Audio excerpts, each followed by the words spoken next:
Chapter 6, Mrs. Coon. My teaching career, the main line of my life, was the result of being sidetracked from my desire to be a professional violinist. As I completed my 5th year at the university, I was called by the University of California placement secretary to be interviewed by a high school principal seeking a teacher. While the first interview did not culminate in a teaching position, about 3 weeks later I was called back to be interviewed by the principal of Dunsmuir High School. Having been burned earlier, as the saying goes, and knowing absolutely nothing about Dunsmuir, regardless, I signed the contract I was offered with little hesitation. Such joy! I had a job! Independent for the very first time in my life. Money every month, $900 for 9 months. Little did I realize at the time, but accepting the job in Dunsmuir was without doubt a magical turn in my life. At 9 p.m., I gathered my luggage, a small trunk and my purse. Almost nonchalantly, I hugged my mother and kissed her goodbye. Boarding the train to the farewell wishes of my friends, I felt like a young bird ready to try its wings.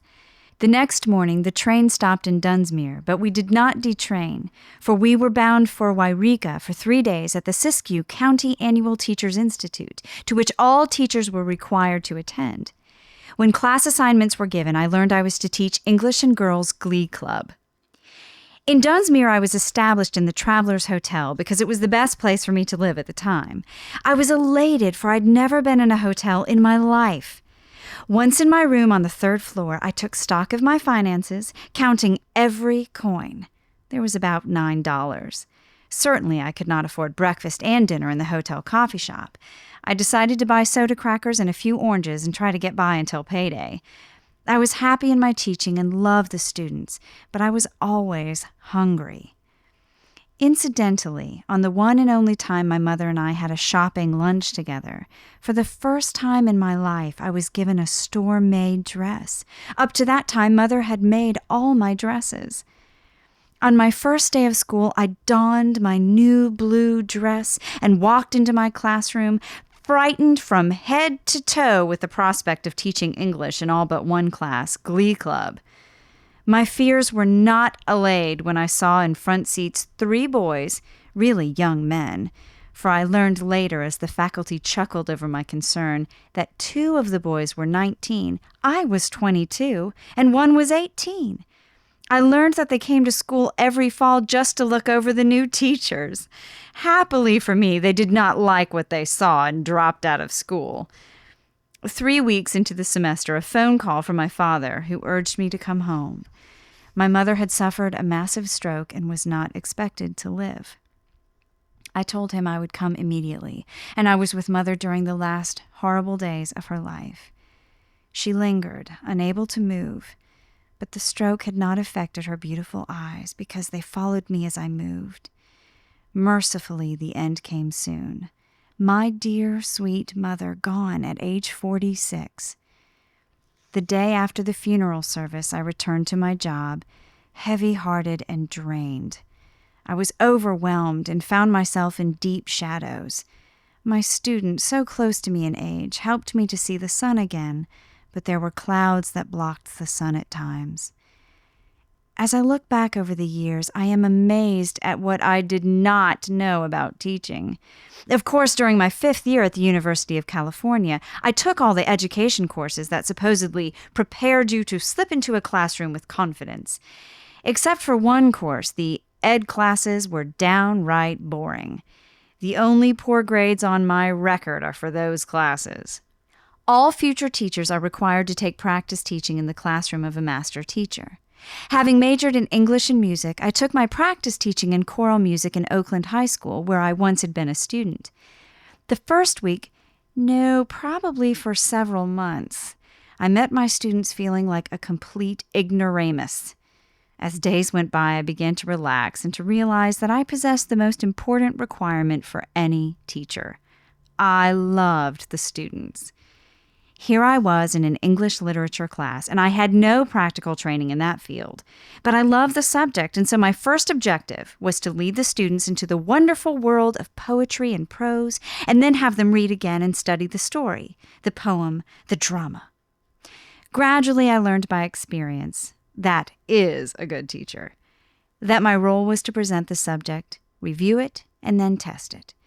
However, learning that was a long uphill struggle for me. In literature, whether it be Robert Burns' The Louse or Shakespeare's Macbeth, prior to reading the material, I encouraged the students to talk about experiences they had relating to their readings. Seniors could go into depth discussing what makes a good marriage or what could ruin one, all in preparation for reading Macbeth scene by scene, relating to human values. I found my students responded more readily, even eagerly, when they could relate their own experiences to the material under study. On the DHS faculty was another new woman teacher about 5 years older than I, Miss Lucille Huffacre. That first year, I believe it was in October. From my third-floor window, I heard a ruckus on the street below. Like a good teacher, I ran down to try to settle the disturbance. 2 boys were fist-fighting over who was the prettiest new teacher, Miss Huffacre or Miss Patrick. Neither of us was a raving beauty. In those long-ago days, the young lady teachers were included in their students' activities. I was invited to their picnics, a great social event in those days, and the boys filled my dance card early on at all the school dances. When the band played Good Night, Sweetheart, all bands concluded their evening with that song. I was loaded into a Ford. In the whole student body, there were only 2 automobiles, next to the driver, and packed with as many as the car could hold. And that is how we got home. Since I was no longer allowed to teach after my marriage, for the next 12 years I reared our children and taught several violin students. In 1939 and 1940, while storm clouds gathered overseas, I taught naturalization classes in evening school. These would-be Americans were the kind of student every teacher hopes for, respectful of the teacher and, what is more, eager to learn. All but one were Italian men and women, the other was English. Pearl Harbor, December 1941, ended those classes. Because men were serving in the military, I was back in the classroom in September 1942. My subjects were home economics, English, and chorus. The first day, only girls came to chorus. The second day, the class became a great mixed chorus, and here's the story. As I was walking down the hall to my room, I stopped short in amazement to watch a football player swinging his football helmet and singing at the top of his lungs. "Hello, Tiger," I called to him. He abruptly stopped and looked back at me. Putting on my best smile, I remarked, "Didn't see you in chorus this morning." "No, what do you do there?" "You sing. Evidently you enjoy singing. You have a very nice voice. Why don't you come to chorus?" "Well, maybe," he said as he hurried off to football practice. The next morning, chorus had many boys. The boy I had talked with the day before was the football captain. Reportedly at practice, he demanded that the guys sign up for chorus. With 45 or 50 members for that entire year, we sang up a storm. Toward the end of the school year, the girls in my home economics class had made lemon meringue pies, and they were tempting. In between classes, as I left my English room, I encountered Tony Reginato, a senior student, with a whole pie in his big football hand. When he saw me, he began stuffing the delicacy into his mouth and running down the hall, pie dribbling down his front and on the floor of the hall. I never told the principal. Tony had punishment enough, I thought, being totally embarrassed before his peers. During the war years, 1941 to 1946, the atmosphere, the emotions were radically changed. School began at 7:30 a.m. and was dismissed at 1 p.m. No time was allotted for breaks between classes or for lunch. At 1 o'clock, the students poured out of the school and down the hill, boys and girls, to catch a bite of food and report to jobs with Southern Pacific and other places of business left empty by men in the service of our country. Each morning, taking roll in class was poignant. Always there were new empty seats. The missing ones had enlisted in Air Force, Army, Navy, and were on their way to a brief boot camp. Franklin Delano Roosevelt had been President of the United States for the entire lives of all the students. His death was a terrible shock to them all. They had never known any other president. FDR was like the great father, and his passing was deeply mourned. My own 3 children had taken 4 years of English with me.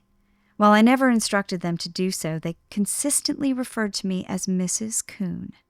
While in school, I was always their teacher and their mother at home. The 3 of them were wise beyond their years in giving me that professional edge. I had taken care of my granddaughter for a year while her mother worked, and I was very close to that young child. Her accidental death devastated me. Desperate to get my life back on track, I decided to take an offer to teach in Sonoma High School, where John Glace was principal. In June 1953, I had taken a leave from DHS. While I had to live in Sonoma, Burton, with his railroad pass, came to the Bay Area on weekends. For a while, we had a long-distance marriage. In Sonoma, my assignments were English, drama, a string orchestra, and girls' glee club. My classroom was on the 2nd floor of the building, a restoration of Sonoma's wooden school. In that classroom, I was to experience 2 traumatic events, a junior student's bizarre behavior and an earthquake. It was 11:45 in my junior English class. The classroom was on the 2nd floor, reached by handsome wooden stairs. Halfway to the 2nd floor, the broad staircase became a landing from which the stairs reached the 2nd floor. All of these details I am telling because they are important factors in what happened just before noon. Suddenly, the room rocked violently. The overhead lights swayed eerily. The floor and the walls creaked and groaned like a wooden sea vessel being buffeted about by a violent storm. At the first shock, my mind raced, trying to decide in 5 seconds just what I should do for my 30 students. Should I have them sit tight and ride out the earthquake? Should I evacuate my class and try to urge them to hurry but walk carefully down the stairs to the grounds? What if the stairs collapsed under hurried, panicky feet? I gritted my teeth and told them not to go near the window, but to go back to their seats and to crawl under their desks until the earthquake stopped. I knew that a couple of the big football players couldn't squeeze under their desks, so I told them to just sit tight. I quickly explained that there would be other shocks, but that the first one is always the most severe. When the rocking quieted, we all looked at one another. One of the boys noted, "Mrs. Coon, you were as white as a sheet." I responded by telling them that they had all looked like ghosts. I explained that the body reacts to such violence by withdrawing blood and turning you pale. Just as when one is embarrassed, one blushes. White when frightened, red when embarrassed. When the noon dismissal bell rang, the class, now calmed a little from the giggles and laughs that followed the shock, hurried to meet their friends, and I did the same with my teaching fellows. That experience put my skills as a teacher to the limit, and I felt I was stronger for it. Sometime later, in the same class and room, a nerve-wracking trauma sent spine-tingling shocks to all of us. Before this day, the media, radio, TV, newspapers, featured the story of the Birdman of Alcatraz. There were daily reminders that he was to be executed on a Friday at 10 a.m. As the clock in the classroom pointed to 10 o'clock, one of my students, Beatrice, began screaming, jumping up and down, hysterically moaning, "They're killing him! They're killing him!" Then she slowly collapsed into her chair, shaking from head to toe and sobbing violently. I put my arms around her and led her to the nurse, who was eventually able to calm the distraught girl. These 2 events had nothing to do with subject matter, but everything to do with my teaching. In the spring of 1959, in response to urgent cries like, "If you're going to teach, come home to DHS, we need you," I happily returned home with my husband. There in Dunsmuir High School, I settled in and completed the final 7 years of my teaching career. Upon my retirement in June 1966, I was overwhelmed with mixed emotions. I loved the kids and hated to leave them. I loved producing and directing plays. I loved teaching English. The tapestry grows considerably from my teaching years as the colors and textures flow and fill. The warp and shuttle move with a determined speed, up and down, back and forth. The sound of the loom is incessant as it works to imbue the weaving with my involvement and love and life.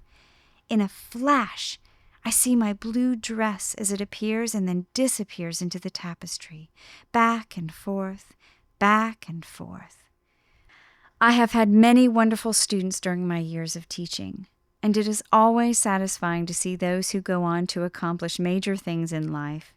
I have always been amazed at how many students whom I had taught have kept in touch and have gone out of their way to visit me.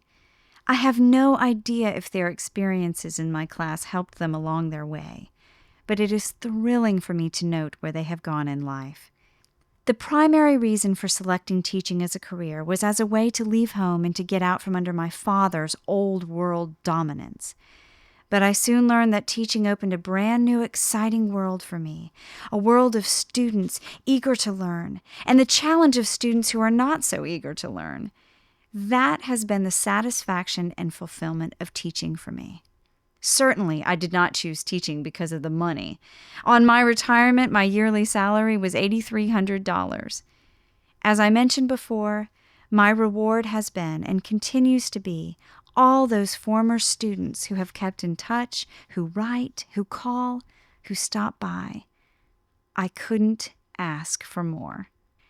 After I retired, I discovered and attended several elder hostels with friends. This is a unique travel, educational, social experience. Retirees come from all over the country to a specific place and stay for about 6 days. During the stay, they learn considerably about that area and make new friends along the way. As a longtime resident of southern Siskiyou County, I knew we could offer so much information about the fauna, the flora, and the geology of Mount Shasta, as well as other unique things about this area. I suppose it was the teacher in me, but I set out to organize an elder hostel to be held in Dunsmuir. I spent about 1.5 years developing it. Phone calls, letters, writing courses, interviewing. It was finally approved by the Elder Hostel headquarters. I turned over the administration to the College of the Siskiyous, and for a number of years it ran quite successfully. The loom is very busy, humming and moving the shuttle back and forth to create a large area, over and under, push the threads together. Many textures and threads interlace and respond to the demands of the shuttle.